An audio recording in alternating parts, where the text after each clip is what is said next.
Technology helped investigators solve a 35-year-old homicide in Springfield. Detectives arrested this man here, 62-year-old Paul Bowles, yesterday for the 1989 sexual assault and murder of a teenaged Jennifer Williams.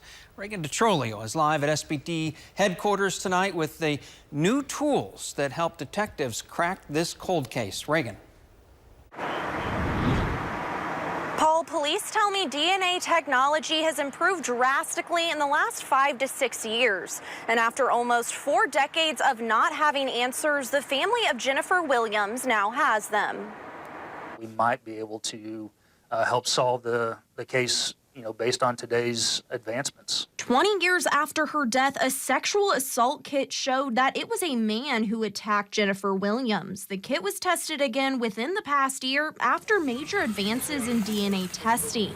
That one pointed squarely to Paul Bowles as the person responsible. There was one DNA profile that was came from the case, and it's 141 million or trillion times likely our suspect. The Springfield Police Department worked with nonprofit Season of Justice to help provide funding for the test. Police say this type of genetic testing costs thousands upon thousands of dollars. Once we received the information on how much it was going to cost, we proactively sought out alternative funding sources for the testing of the DNA.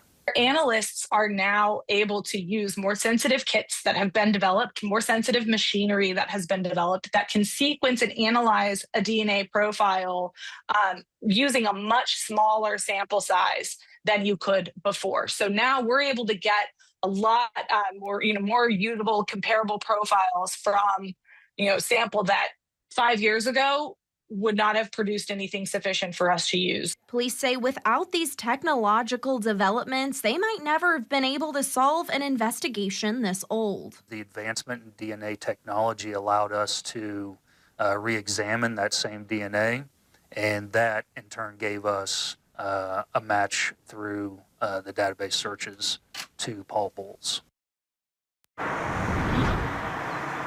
Bowles remains in the Callaway County Jail for second-degree murder, forcible rape, and sodomy. Eventually, he will be brought back here to Greene County to face charges. Live in Springfield, I'm Reagan DeTrolio, KY3 News.